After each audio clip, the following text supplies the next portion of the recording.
Welcome to Lawton Online with your host, Andrew Lawton. He's locked, loaded, and ready to fire. Lawton Online starts right now.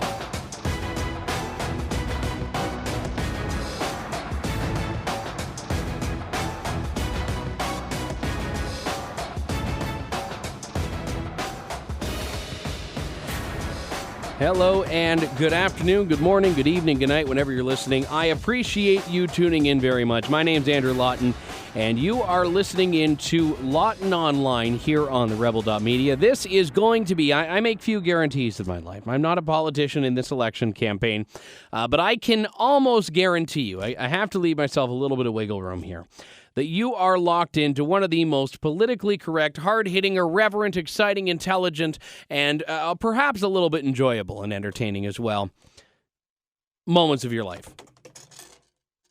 I'm laughing so hard inside I dropped my water bottle there. In any case, it's good to have you joining me today. We've got lots to talk about today. One of the things that I wanted to touch on is an ongoing court case, which is still happening. We don't have an outcome yet, but I think it's something that is definitely worth talking about. So Karen Selick, the litigation director for the Canadian Constitution Foundation, will join me very shortly on the program to talk about why we need to liberate ourselves in this country, in Canada, in terms of how we can buy alcohol, where we can buy alcohol, and more importantly, where we can bring it after we've purchased it. So we'll be talking about the case going on and the story of Gerard Cameau in New Brunswick very shortly. Also going to talk later on about a bunch of different issues and a follow-up to a story from a couple of weeks ago, which I'm dubbing in my mind anyway, Sweet, Sweet Vindication. That's coming up later on as well. But I want to begin by discussing a case out of Toronto that I admittedly have some mixed feelings about. Now, I'll give you the background and the backstory here, and then I'll tell you why I have mixed feelings about it. And I'm hoping that I may be able to spark perhaps even a good debate among Rebel listeners here and listeners to this program. So if you want to weigh in on this and let me know what you think, my email address is andrew@andrewlawton.ca. Unfortunately, a couple of weeks ago, and I forgot to mention this last week, I actually had some issues with my email address.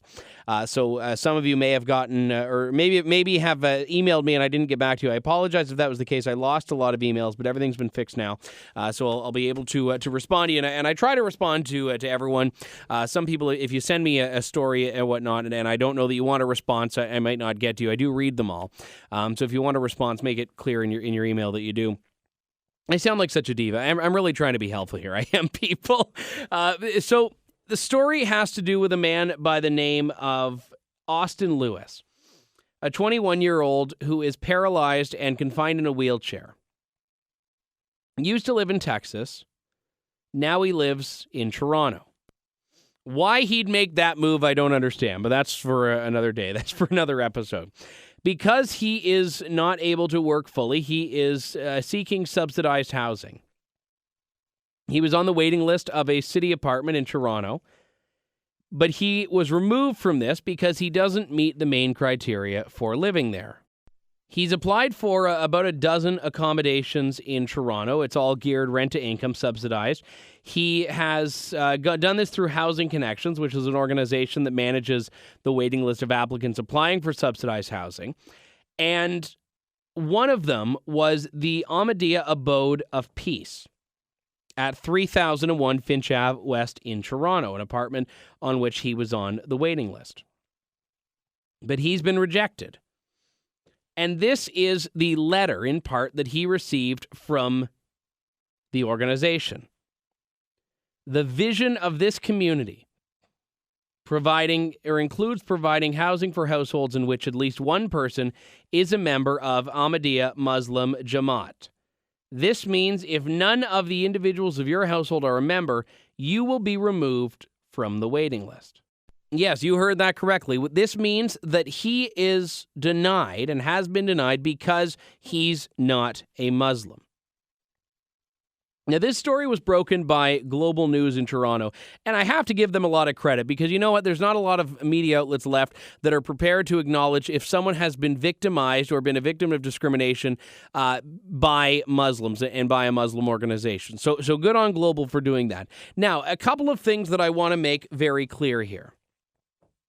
The Human Rights Code in Ontario, the Landlord-Tenant Act of Ontario, the Human Rights Act of Ontario has made it very clear that discrimination based on religion is wrong. You cannot be denied accommodations on the basis of your religion. But can you be denied accommodations based on the fact that you don't have a religion or an identity in a particular group? The law is a little bit less clear. A Toronto criminal defense lawyer said, quote, "The purpose of the Human Rights Code in Ontario is to make sure people feel as though they are part of the community and that their dignity and their worth is protected. The Human Rights Code for the province still applies and is really the paramount legislation that needs to be given consideration in a situation like this," unquote. However, the city of Toronto has said that the practice of allowing only certain ethnic or religious groups is acceptable, and they've maintained that it is legally acceptable because you're doing it to protect a group.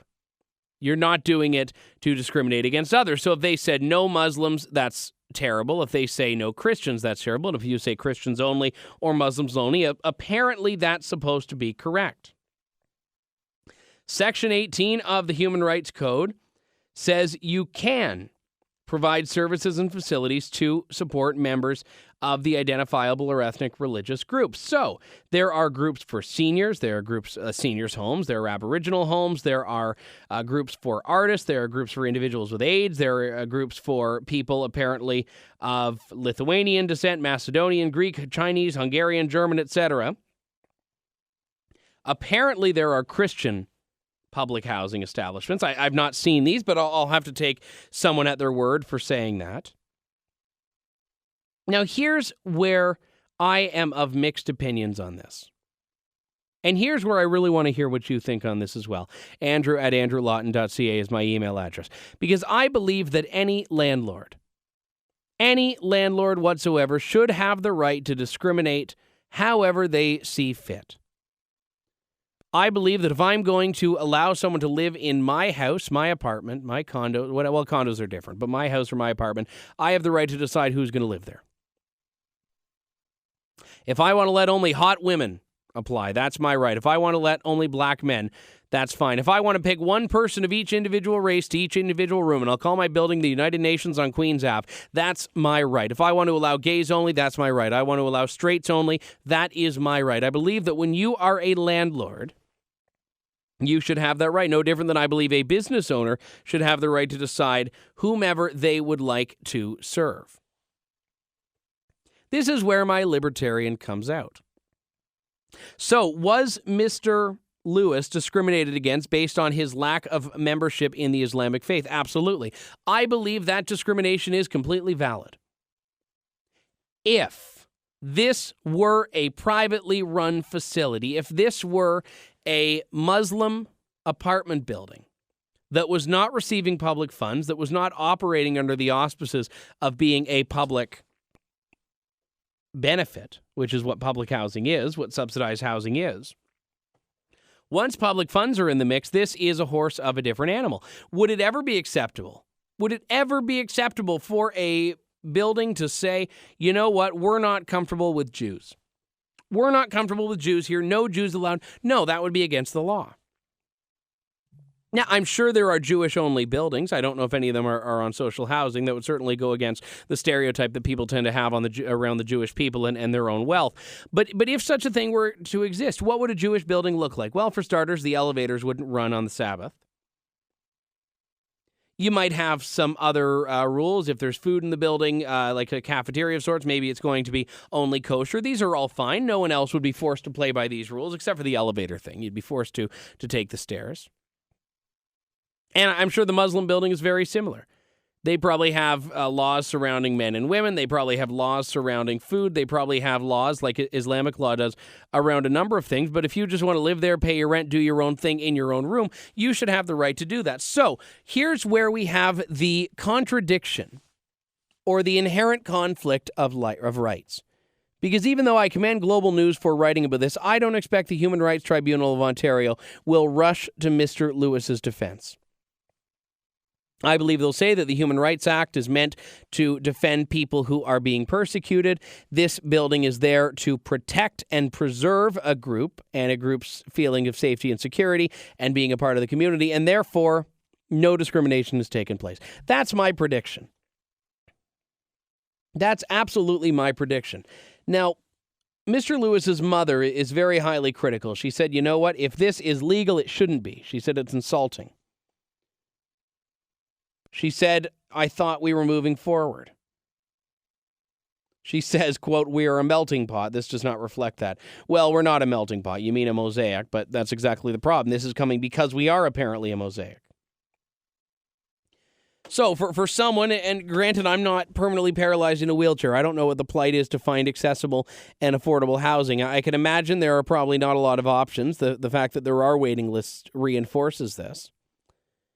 So much so that he himself said that he wouldn't even care if he were in a building that was predominantly Muslim.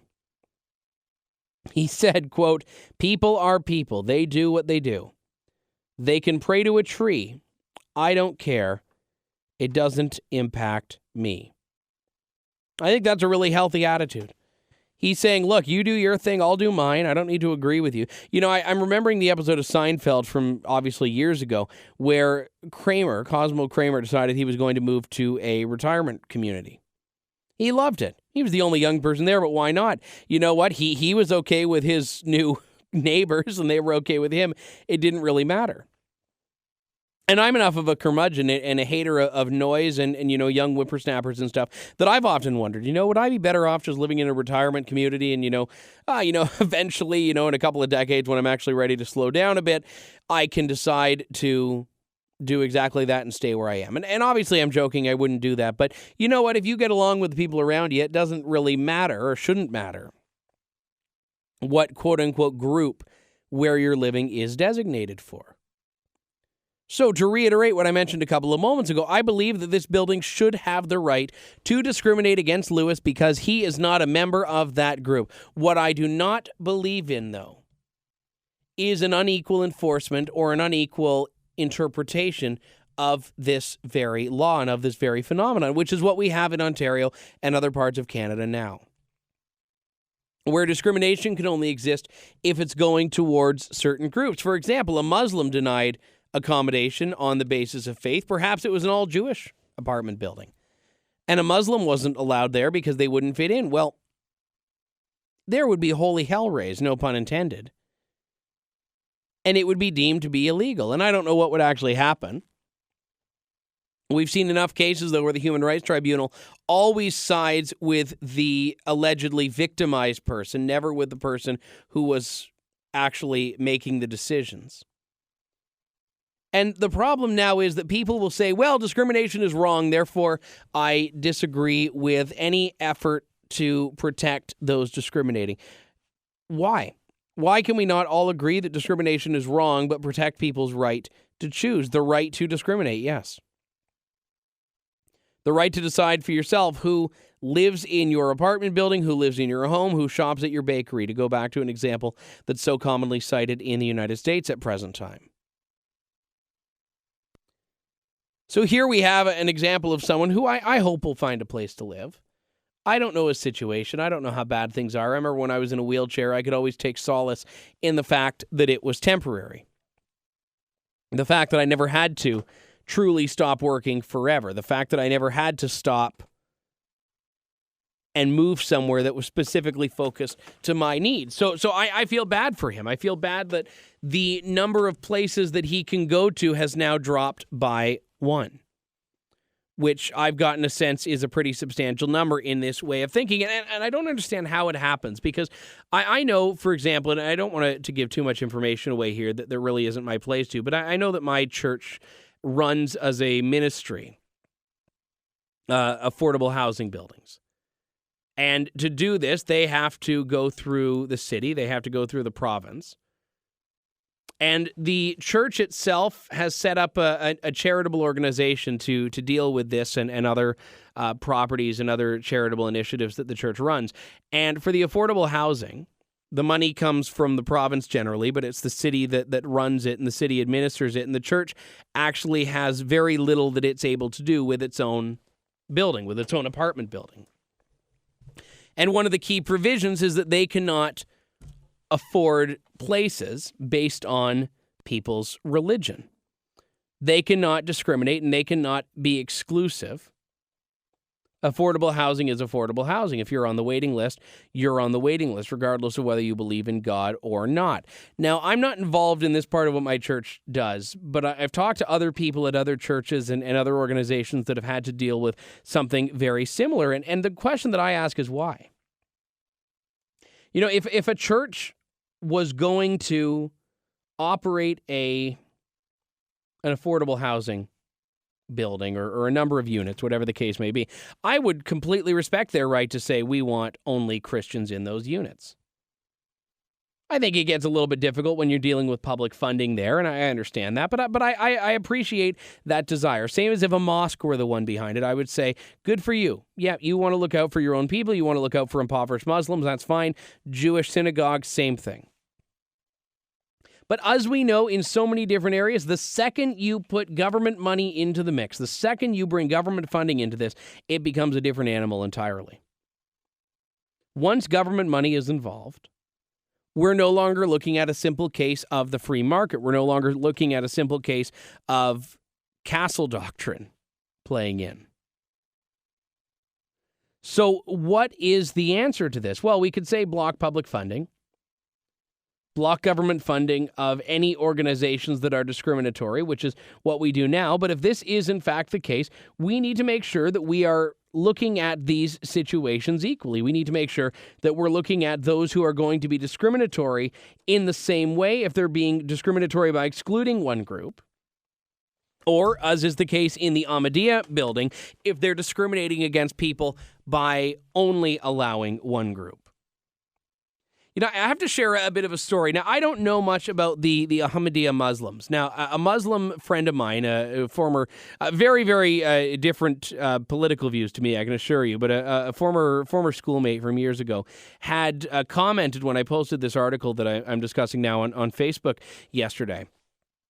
And what happened was he commented and said, well, to us, the Ahmadiyyas are like Mormons to Christians. They're seen as being this very conservative, very introspective sect. And that was fine. I don't know much about them.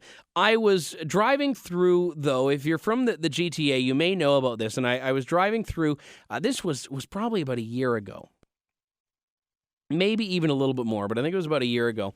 And I was driving through a part of Toronto, north of Toronto, known as King City specifically, but King, Ontario is where I was. And on the way there, I stumbled off the beaten path. And to be honest, I don't know if I could find my way back there again. But I stumbled into this village that was called the Ahmadiyya Muslim Village. And I may be getting a word wrong, but that was the sentiment behind it. And this was an all-Muslim community. This was an all-Muslim neighborhood. The streets were Muslim names. There were mosques. There were schools. I did not see a single white person walking around. I did not see a single non-Muslim woman walking around, wearing a hijab and a couple wearing a niqab. I did not see anything there that did not look like I had been transplanted instantly and brought to the middle of Riyadh, Saudi Arabia. And I was like, this is odd. It was just odd. Not because I care. When you're in parts of Toronto, like along Bathurst and Lawrence, you can literally feel like you are in Jerusalem, Israel. You can be in parts of Toronto and feel like you're in Korea, feel like you're in Vietnam, China, etc. So that part wasn't problematic for me. It was just that I had never seen anything like this, and I don't quite know how I got there. Very, very affluent village, more so than your Chinatowns and your little Koreas are, and your little Italys, etc. But the reason I bring that up is because I was chatting with someone about it, and I said, that I wonder if anyone has ever tried to move there who's not a Muslim and what's happened. And I looked it up and couldn't find any examples of it. Because you know what? Most non-Muslims probably wouldn't want to move there. But they're allowed. They have the right to. And most Muslims move there voluntarily because, hey, they get to be around people of their own kind. They get to be around that. They get to build a sense of community. They get to, go to the madrasa. They get to go to mosque. They get to do all this stuff and be around each other. No different than a lot of the Jews that live in, I don't know if they call it Little Israel, but what I'll call for the time being Little Israel in Toronto. They do it because they have to be within walking distance of of synagogue. There's a Freudian slip on the Sabbath, and they want to be with each other as well. And you have natural communities, natural enclaves that form. And I think that's fine. I think that's part of the natural evolution of communities, of cities, of any municipalities. Birds of a feather flock together. There's a difficult sentence to say sometimes after a long day. And I think that's absolutely fine. But when you start manipulating that artificially and saying, yes, you can come, no, you can't, yes, you come, no, we're making this only a Muslim village, that's where it gets to be a little bit concerning here. If you're going to have anti-discrimination laws, you're going to have human rights laws, that's fine. Enforce them equally, evenly. And I hope that Mr. Lewis's complaint is well heard, not because I agree with his complaint, but because I agree that based on the precedent we've set in all of the other areas where someone who is Muslim is claiming discrimination, the Human Rights Tribunal has an obligation to step up in defense of Mr. Lewis. My actual suggestion, though, is to get rid of all of this anti-discrimination nonsense in the first place and let people decide for themselves, like, I don't know, grown-ups. We've got to take a quick break here. When we come back, more Lawton Online here on TheRebel.media. Stay with us. We'll be right back, Canada.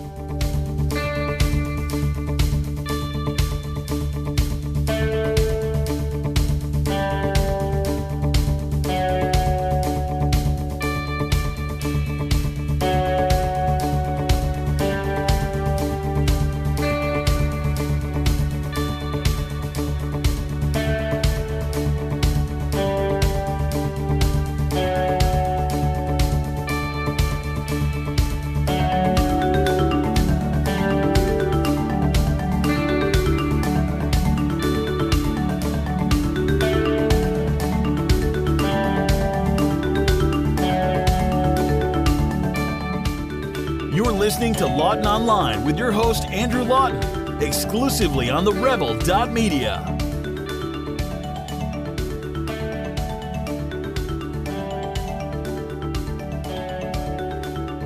Welcome back to Lawton Online. Do you want to talk about freeing beer?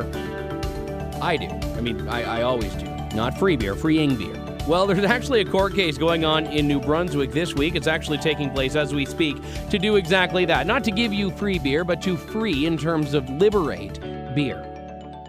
And the case revolves around Mr. Gerard Comeau, a New Brunswicker who in 2012 was wanting to take advantage of a deal in Quebec on alcohol, got 14 cases of beer and 3 bottles of liquor. Little did he know, however, that it was illegal to buy alcohol and drive it across provincial lines. He drove it back and was subjected to an RCMP sting operation, a very rare example of the police flexing their muscle because they had nothing better to do, and was charged under Section 134 of the New Brunswick Liquor Control Act, which has a limit of what you can bring from one province into another. Now, this isn't isolated to New Brunswick. In fact, this exists all across the country. The importation regulations, or restrictions rather, between one province and another, even for personal use. Comeau is fighting this, and he has received some help from the Canadian Constitution Foundation. This is something that is anticipated to potentially go all the way up to the Supreme Court. The question is one that has nothing to do with what New Brunswick does with its own liquor laws, but moreover, it's a question that has to do with whether we should have the right to go between provinces with any product in a supposedly free country. And joining me on the line is the litigation director for the Canadian Constitution Foundation in New Brunswick right now, working on this case as it pertains to Gerard Comeau that I just outlined for you, Karen Selick. It's great to talk to you, Karen. I appreciate your time today. Oh, well, thank you for having me on the show. So I was chatting a couple of moments ago in my preamble there about the background of this case here, and ultimately it seems to be one that revolves not around a law that I've ever really been able to hear a sensible explanation for. So talk to me about why it's taken so long for anyone to really question why you can't do something as simple as bringing alcohol between provinces. The real reason is that every provincial government, with the exception of Quebec, has its own system of markups on alcohol. So every provincial government wants to sell alcohol to its own citizens in its own province because there's a quite stiff markup that's charged. So here in New Brunswick, I believe the person who testified on behalf of the province said that they make a profit of something like $450 million a year, which goes into provincial coffers.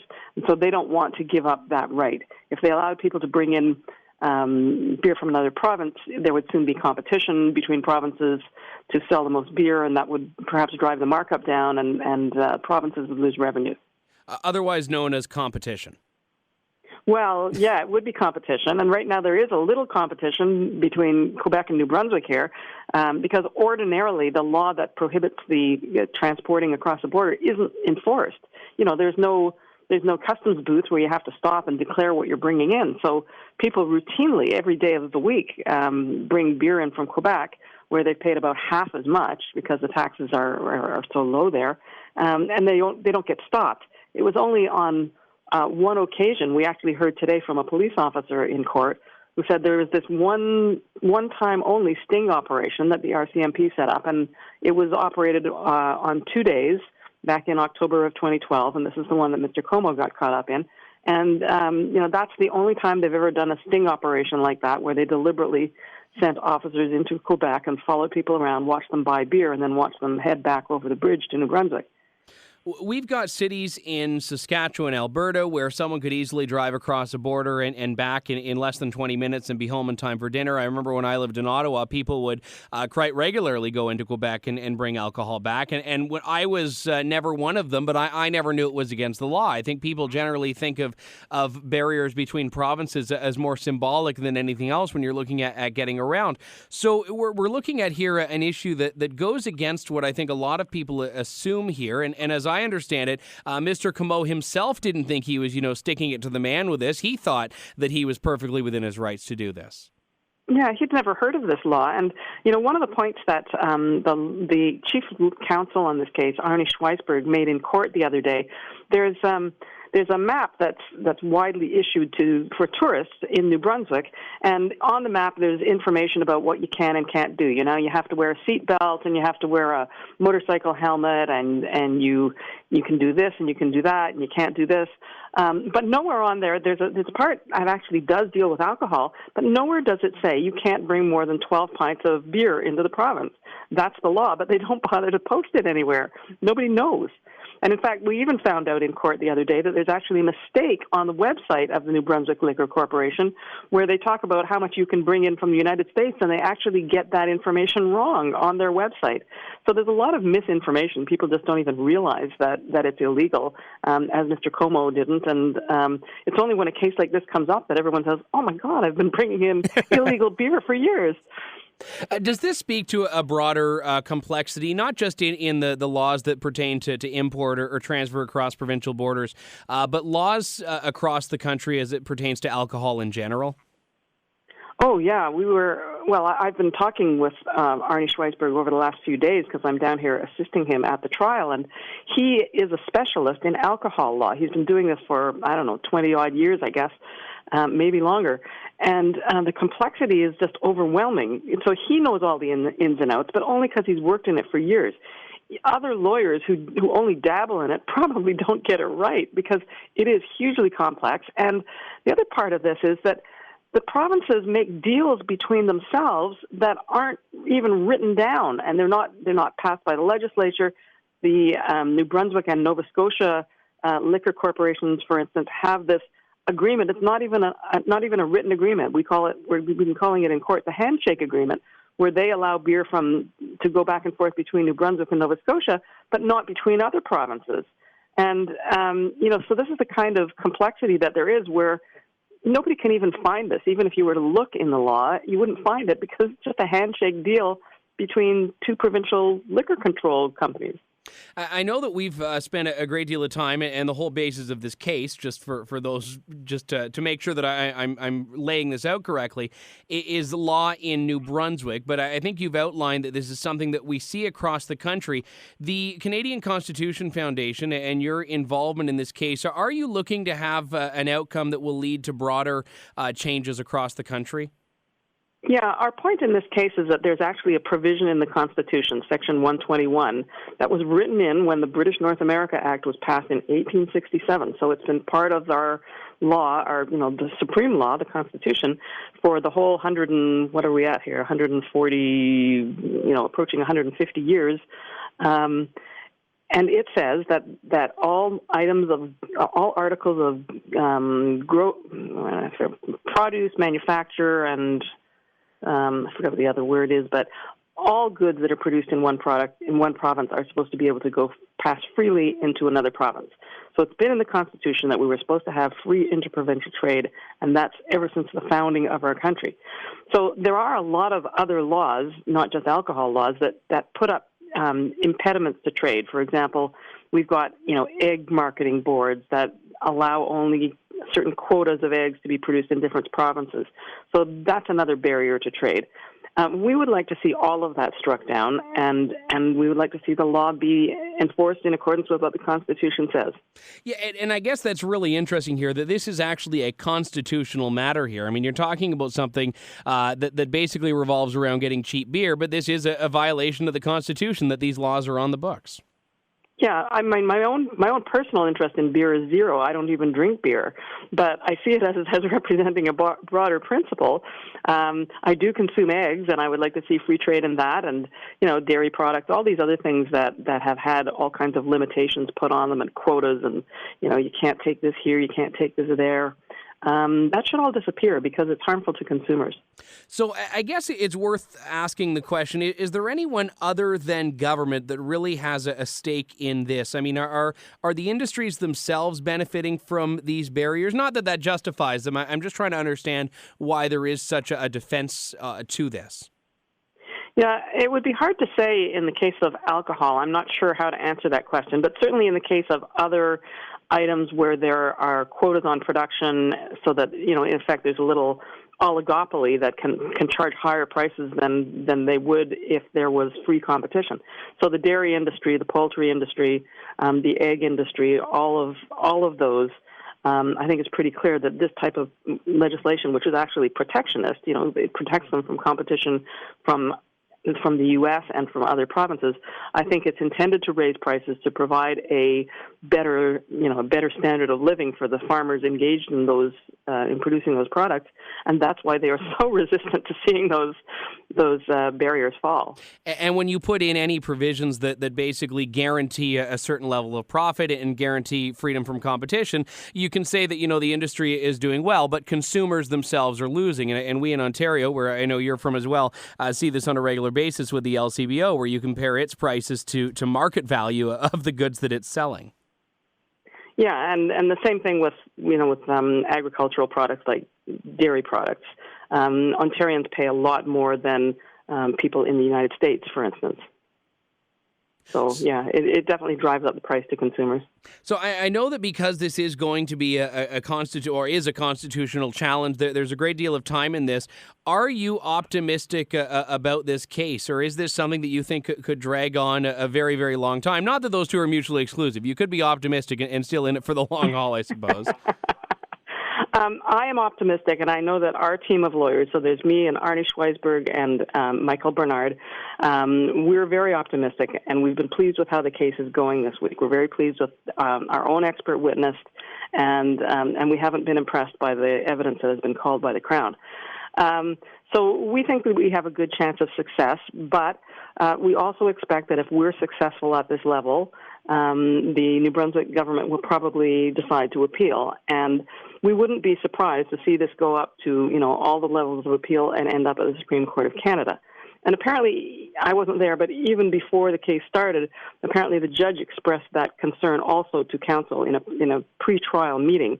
that this is probably going to be a case that would end up at the Supreme Court of Canada. So the judge is aware of the severity of this or the seriousness of this, it seems. He's taking it very seriously. He's aware of the importance of this, not just for alcohol, but for other things as well.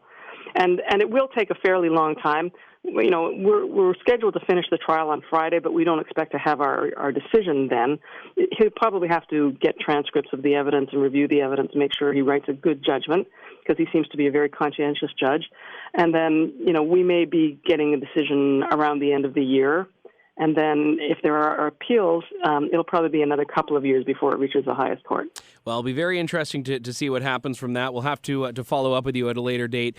Karen Selick joins me, the litigation director for the Canadian Constitution Foundation. I know there's been a lot of resources invested by the CCF on this, and I know you're very busy this week, so I appreciate your time very much. Okay, well, if anybody listening would care to contribute to the cause, we're always happy to see people throw in a few bucks into our coffers to help, because this is an expensive case for us to run, and we are a registered charity, so any donations that we receive, we will send a receipt if you donate more than $25. And there is an online campaign at Indiegogo. If you go to Indiegogo, free beer is what it's called. Meaning, you know, want to free up the transportation of beer. And I don't know whether, do you have the URL there that you can give out? I think if they just go to theccf.ca/free beer, that should take them to the crowdfunding site. Perfect. Well, I appreciate that very much. Obviously, we support the cause here, so if any listeners are able to contribute in that way, I certainly hope they will. Karen, really appreciate your time today. Thank you. Okay, you're welcome. Bye-bye. Obviously, Karen mentioned that much of the constitutional argument on which Mr. Comeau and the CCF is hinging their case comes down to a provision in the Constitution that says you have the right to have trade between provinces without any restriction. Now, I don't think that is one that discriminates between personal trade or commercial trade, although the laws themselves have been put in place that have further clouded that. But I would even look at this from another perspective. I mean, the Charter gives all of us as Canadians mobility rights between provinces. The Charter says that we can go between provinces as Canadian citizens, from BC to New Brunswick, from Ontario to Quebec. Not that I understand why anyone would want to go to Quebec, although I do understand why people might want to leave Ontario if you look at the state of affairs right now. But we all have that right. So why does it matter what we have with us? Why does it matter if we have a 12-pack, an 18-pack, a 24-pack? Why does it matter if we've brought a whole frigging keg? It's our country. We're citizens. We don't have checkpoints. We don't have barriers. You know, it seems like you have an easier time in some cases getting a good deal in the U.S. than you do in Canada, and we have to pay duty. We've got to pay duty unless we're within a certain parameter that has been said, as if we've been in the country for this long, we can bring back this much. And you know what? Living as I do an hour from the border, this is something I do from time to time, do some cross-border shopping. Not that I don't want to support the Canadian economy, but let's face it, I have to look out for my own economy first and my own bank account. Now, with the exchange rate at, like $1.30 to $1 now, or whatever the case may be, things are a little bit different. But you know what? When I have the ability to do that, when the exchange rate is pretty good, is pretty suitable, I don't blame anyone for taking advantage of that. What I do say, though, and this is most important here, is that we're looking at a matter of judgment as to whether or not we can acknowledge, we can accept as freedom-loving individuals that this has nothing to do with the law. This has nothing to do with social responsibility. The government's case has nothing to do with those things. It has everything to do with money. The government's case has everything to do with wanting to ensure that its bottom line is protected, that its monopolies and oligopolies, whether it's the SAQ in Quebec, whether it's the BC liquor store, whether it's the Liquor Control Board of Ontario, the LCBO in Ontario, does not matter. The government wants to maintain and retain its control. And I find this to be funny. Now, I've got to make a confession to you here. Now, this may shock some of you. I used to work for the LCBO. I did. I used to work for the LCBO. I don't regret it. You know what? It's unionized. It paid really, really well. I can't complain about that. And I liked wine. And well, frankly, for wine lovers, there are very few options in Ontario because of the the monopoly and oligopoly on alcohol sales, depending on the type of alcohol. But I used to work there. And I saw so much that just made me shake my head in disgust. I mean, you had this attitude of we don't want people to drink. Drinking is bad, drinking is evil. But then you had a business that's literally profiting and putting billions of dollars into the government coffers on this idea of saying we're going to be the ones to sell it. They talk about not wanting to have a lot of people drink, and that's why they keep the prices up. You know, a big problem in Ontario, when Ontario got HST, which was a couple of years ago now, our tax rate went from 13% combined by 5% GST and 8% PST to one harmonized sales tax of 13%. Well, the problem was that alcohol sales tax was up until the HST went into effect in Ontario at, I believe, 18%. So the sales tax on alcohol actually went down after the HST went into effect to 13%. But there was no 5% reduction in the price of spirits, nor wine, nor beer. No, what the government did in Ontario was instead, and by the government I mean the LCBO, the government retailer, is increase the markup on products. So even though the tax rate went down, the prices stayed the same. Because it has nothing to do with what they say it has to do with, and everything to do with control, everything to do with power, and everything to do with money. So this law may not impact the greatest number of people. You know what? If you live in rural Saskatchewan, you're probably not driving anywhere to get cheap alcohol and coming back in such a way that you have to cross a provincial border. But if you do, you should have the right to do it. And what I hope happens here is, as Karen Selick mentioned a couple of moments ago, something opening the door to much bigger changes, to much bigger issues, to fewer trade barriers, fewer trade restrictions. For all that we talk about free trade between Canada and other countries in the world, why can't we talk about free trade within Canada, free trade from province to province? And there's an unintended consequence of this, too, which is that if we make it so cumbersome for a province to order product from another province, why don't they just order it from another country? Take advantage of international free trade rather than interprovincial trade restrictions. Seems like a pretty easily understood challenge here, and I just hope the government doesn't relentlessly appeal it for the sake of doing it. And I hope that the Supreme Court does hear this and can enact change from this across the country, not just in New Brunswick. We have to take a quick break here. When we come back in just a couple of moments, wanting to do a follow-up on a topic I covered just a few episodes ago, as a matter of fact, to do with unpaid internships. The plot has thickened. Cue dramatic music. I suppose it would be helpful if I had someone to actually play dramatic music if I said that. No, I'm recording it alone right now. No music, I'm sorry, but in your head, imagine it, dumb, never, I'm not doing it. Anyway, we got to take a quick break here. When we come back, you're listening to more of Lawton Online on TheRebel.media. I'm Andrew Lawton. Stay tuned, people. We'll be right back.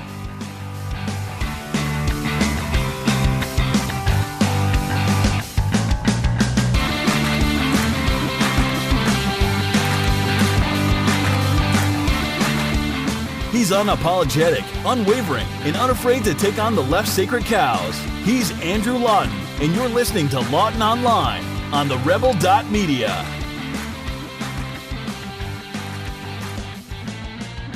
Hey, welcome back to Lawton Online here on TheRebel.media. So, I don't know if you remember. In fact, I hope you do, because if you don't, I'll cry. A couple of weeks ago, I was chatting on the show, it might have even been three weeks ago, on the podcast about the story of David Hyde, a 22-year-old New Zealander from Christchurch, New Zealand, who took on an internship in Geneva, Switzerland for the lovely institution known as the United Nations. And by lovely, I mean, well, use your imagination. It has 4 letters. And the story was about this man taking on this internship in one of the most expensive cities in the world, despite the fact that it was unpaid, and he said he had no money for rent, didn't really look that far in advance, it seemed, to know how much he would have to pay for, didn't look to see where he was going to live before he went. A media publication in Switzerland learned that he was sleeping in a tent on the lakefront, and had been for 2 weeks, at which point they wrote about him. A photo went viral of him in his suit with his UN lanyard standing beside his abode, the tent. I can't remember the name of the lake. And I was chatting about this and the fact that he's now become somewhat of a crusader for the rights of unpaid interns, saying this is an exploitative practice. It's discriminatory. It takes advantage of people that have no choice. It forces interns to do this, even though, well, no one is forced to work for free. You can decide for yourself if you want to take one of these internships or not. The reason I'm bringing this case up again now is because there's a bit of an update in the story. Now, this came last week, and I missed it, but I wanted to make sure I cleared the record up. If you go back and listen to my segment on Mr. Hyde, you'll have heard me make a prediction. I said this was not someone who made a mistake. This is a stunt. I said this is a case of a man who wanted to make a point, wanted to become a crusader, become a so-called human rights activist, and took the internship and did this for that reason. Now, I predicted this, and you can go and listen to that. In fact, I encourage you to, because I have been vindicated. That's exactly what it was. He wrote a piece in a publication called The Intercept, going into the details of his little experiment. He says, in this, like so many others around the world, I've always believed that unpaid internships are unjust. But for many of us, it feels like doing an unpaid internship is necessary in order to get a real job. He talks about how he sees internships as having fallen through the cracks in moral codes and legal systems. He said, young people continue to work for free. He talks about the fact that even though he wanted to work in the international field and knew that an internship seemed to be necessary, certainly to be able to say he was at the UN, he believed they were unjust. He says they perpetuate inequality. Thought it was specifically hypocritical that the UN, the bastion of human rights and fighting against inequality, had an internship policy that prevented them from paying people. Yeah, I found that amusing as well. I mean, I'm all for unpaid internships, but I find it hilarious that of all places, the UN has this. So he said, quote, seeing no possible alternative, I tried to ignore my qualms and began to apply. After a long night spent writing cover letters and searching job websites, I gave up. It's somewhat degrading, spending hours trying your best to convince people to let you work for them for free for 6 months in some of the most expensive cities in the world. He said that the idea he came up with was to take an unpaid internship, do the job, and his girlfriend would make a documentary with him about the subject while he was working there. Then he learned that he got the job. Now, he said in the interview, and I played the clip when I talked about this a couple of weeks ago, he said in the interview that he would be able to fully fund himself. If he could fully fund myself, I wouldn't be complaining about him. He said, quote, I said yes, but my bank account clearly said no. He looked up some rooms, room shares, studio apartments, bachelor pads, etc. in Geneva, said it was going to be way too expensive. He said he needed a solution, and the answer was that he would live in a tent. And he said, quote, in doing so, I could hit two birds with one stone. It was an affordable way to live in Geneva with my limited funds, and the fact that a UN intern was living in a tent could help raise awareness on the issue. He said he didn't know that he would be viral when he started doing this. He didn't know that it would become international news a week later. Said he enjoyed working for the UN. After a week, he started thinking of what he could do to raise awareness, so he leaked his situation to the media. He leaked his situation, which he said had an intention to spark a small discussion in Geneva on intern rights and get the media reporting on the issue. He did it. Then he started to complain. He said, I felt compromised. He thought that his actions would have repercussions on those he was working alongside, so then he decided to resign. He said he got a lot of support from people. A reporter told him that a New Zealander had been in touch and was going to pay for them to stay in a place. He decided to decline these and stay with his girlfriend 100 kilometers away.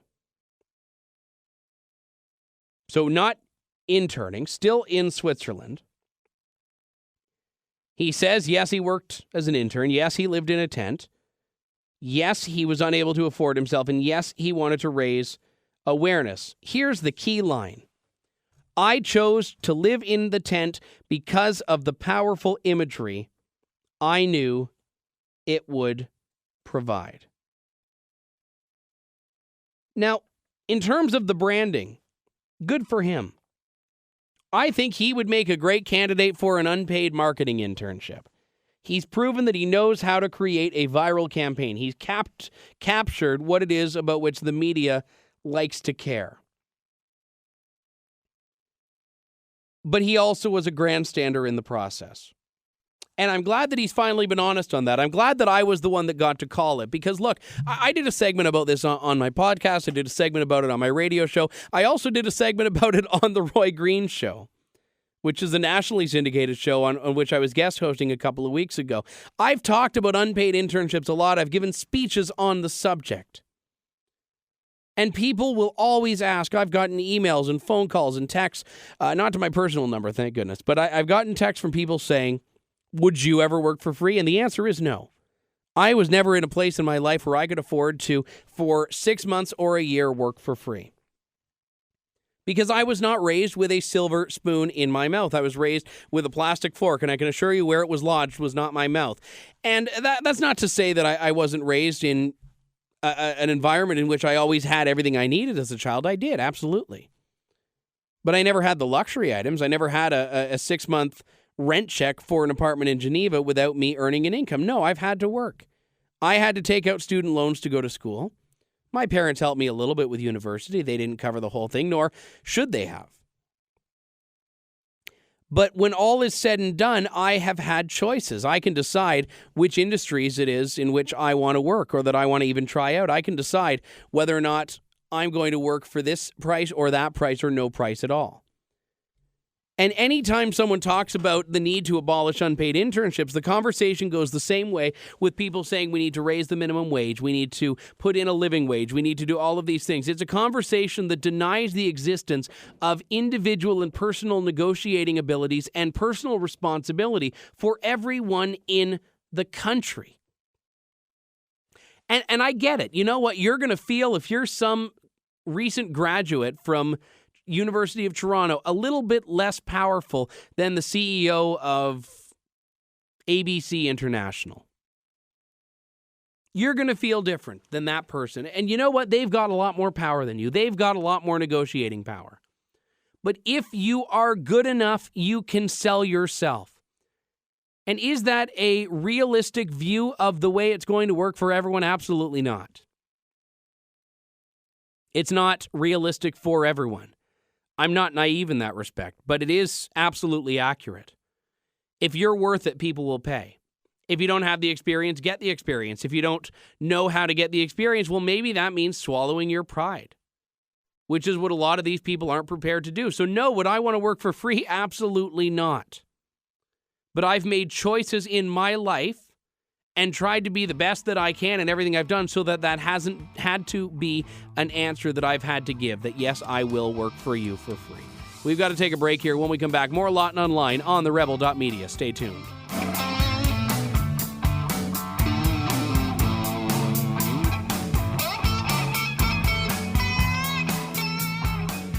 You're listening to Lawton Online with your host, Andrew Lawton, exclusively on TheRebel.media.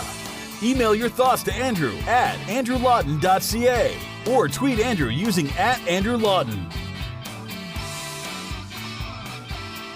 We are back here on Lawton Online on TheRebel.media. So remember when I said last week on the show that I was going to talk about the election, but not in terms of just giving you the latest poll numbers, but really when the narrative is being seized by something that I feel is either disingenuous, is a distraction, or is just so rant-worthy that I can't keep my mouth shut. Well, today's one of those days. It's not the rant-worthiness of it. Although there may be a bit of a rant. I haven't decided yet. You'll know if there's a rant, I can assure you. But it's an example of the media trying to seize the narrative and discuss something in a way that I don't understand how anyone outside of the Ottawa bubble and maybe the downtown Toronto bubble really cares. It has to do with Joe Oliver.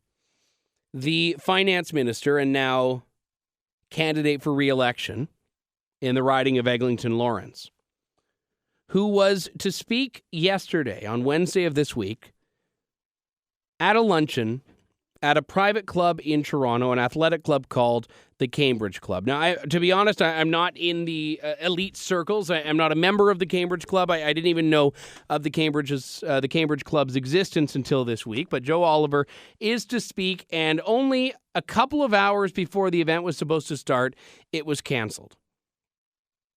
Something came up was how it was billed. The something that came up, I suspect, would have been the flurry of media coverage and liberal pontificating about how dare that minister of the crown speak to a men's-only club. Sexist, elitist, misogynistic. These are all of the inferences that were made, some not subtly at all, about Joe Oliver and about the club itself. Now, here's where we get into some really interesting territory. The event was booked in August, but people only started to notice it on Twitter Wednesday morning.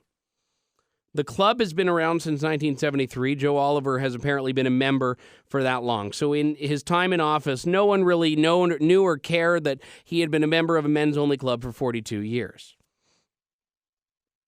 No one would say why it was canceled.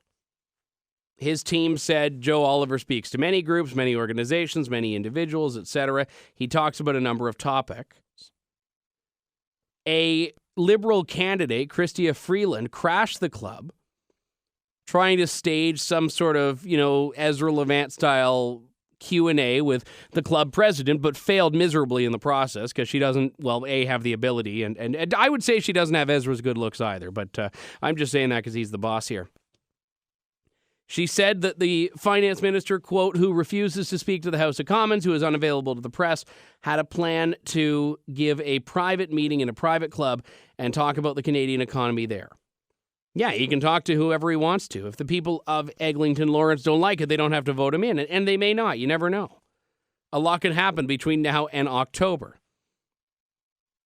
But when people end up making this about whether men's-only clubs are acceptable and whether or not it's sexist to speak at one, I have to say, have we forgotten that much? Justin Trudeau's little love-in with the ladies just a few months ago, the one at which he said that his favorite government was China's dictatorship?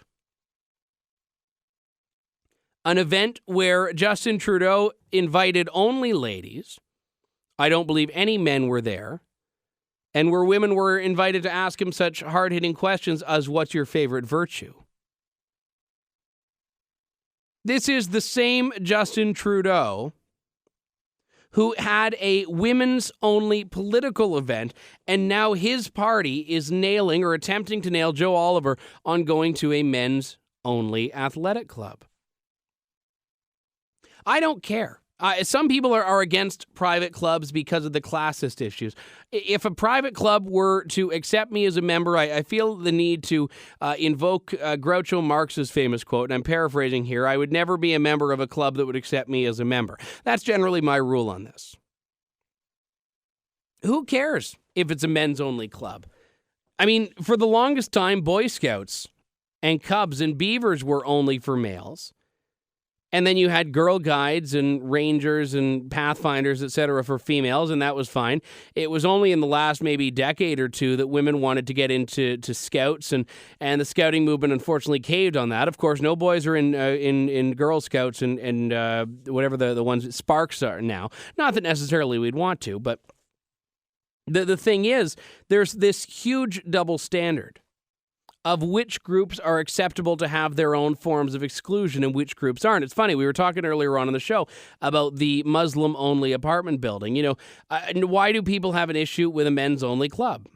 It's there for a group. Men obviously are going to be able to want to talk about different issues and different things, and men will want to be able to work out for each other. And the thing is, by the way, this is an athletic club. I mean, it's a club. They do other things, but it's a club that has a huge athletic component to it. So I find it to be quite hilarious here that we have a chain, an international chain called Curves that exists to give women only a place to work out. And we have a problem with a men's only workout establishment. Are things really that great in Canada right now that this is the biggest problem we have? A club that probably women wouldn't want to join anyway that's only allowing men to work out there? You know, I'm looking at tweets about this and Facebook comments about this, and thankfully, there are some voices of reason in this. MPP Lisa MacLeod from Nepean, I think she's from Nepean Carleton, maybe she's Ottawa West Nepean, said, quote, "I think as a woman there are bigger issues than this." Someone calling himself Wilfrid Laurier, I'm hoping not the actual Wilfrid Laurier, I think he has bigger problems to deal with right now, tweeted, "Want proof the Conservative Party won't make women's issues a priority? Joe Oliver speaking at a men's-only club today." Glenn McGregor, a Citizen reporter, said, "Not good optics if women excluded her from Oliver event after CBC jams out of debate on women's issues." Well, the fact is the women's issues debate canceled on its own, had nothing to do with this. I think that of all the issues you could level against a party, this is not one of them. It's not sexist to be at a men's-only club. Why should men not have a place to be men? You know, when you look at the club membership page, which the CBC is trying to put out as some sort of evidence of sexism there, it says as far as what a typical member is, someone who is, quote, "competitive and clever with lots of accomplishments under his belt and plenty of old school charm. We're the number one choice for men who want to stay fit and enjoy life to the fullest. Let's hear it for the Bay Street Boys, the Contenders, the Connoisseurs, the Tastemakers, and the Suits." Oh my goodness, I've never heard anything so vicious in my life. Imagine the text of a women's only club. Let's hear it for the Bay Street Babes. The CEOs, the professionals, the connoisseurs, the tastemakers, the pantsuits. What do you know? It's the same thing. No one would really care that much. So why is the Ottawa media bubble allowing this to dominate the campaign? Because it's a conservative. This is the same group that laughed when people like Sun News Network contributors, including Ezra Levant, by the way, were criticizing Stephen Harper and we're criticizing Justin Trudeau. Again, another Freudian slip today. We're criticizing Justin Trudeau for having a women's only event. People that were saying, well, that's ridiculous. How can you say that's problematic? How can you say that's concerning? And I didn't find it to be objectionable, by the way. I found it to be silly. I found his answers at the event on policy to be far more offensive than the fact that only women were invited. I found his China comment to be far more absurd. So all of these things, though, are symptomatic of a bigger problem here, which is that the media is not and will not vet Justin Trudeau. They don't want to. They don't want to vet Liberal candidates. Instead, they'll let Chrystia Freeland stage her sit-in of whatever variety she thinks and threaten a venue so much and threaten a candidate so much that he feels the event can't even go forward because she's created an optical issue and had the opportunity to tell Canadians they're supposed to care about this thing that I don't think any of them actually did. We got to take a break here. When we come back, more Lawton Online on TheRebel.media. Stay tuned.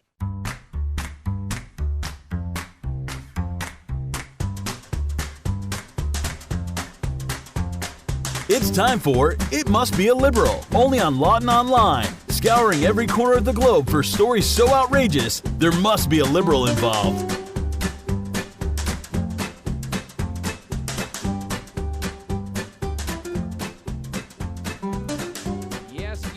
The man, it's time for It Must Be a Liberal, scouring every corner of the globe from Saskatoon to Sao Tome and Principe, finding the stories so outrageous there must be a Liberal involved here on Lawton Online on TheRebel.media. And today we actually go to Southern California, specifically a suburb of Los Angeles, where a man named Alex Gomez, 36 years old, was bitten by a 4-foot-long, so that's about 1.2 meter, rattlesnake in a field near his family's ranch in Lake Elsinore, which is a community about 60 miles southeast of Los Angeles.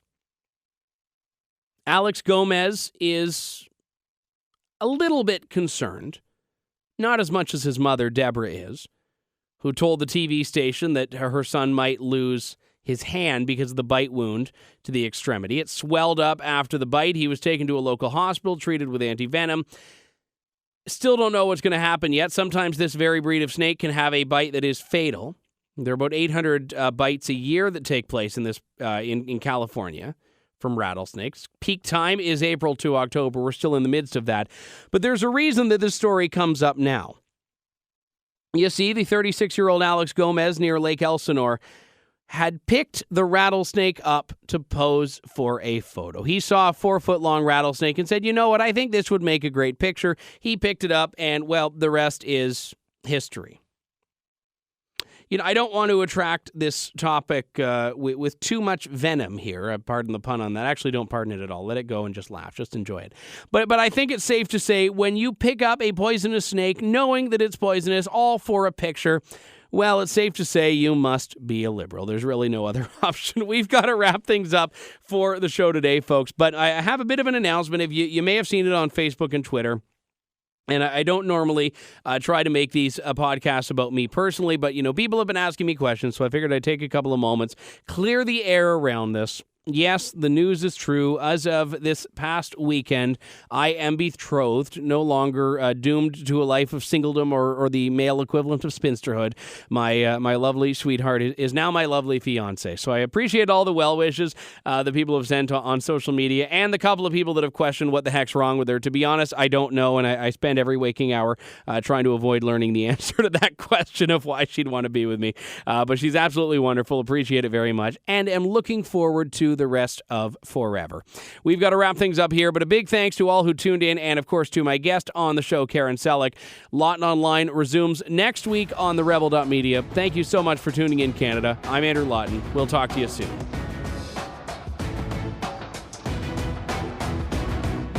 Thanks for tuning in to Lawton Online. Check out TheRebel.media for lots more fearless content and commentary.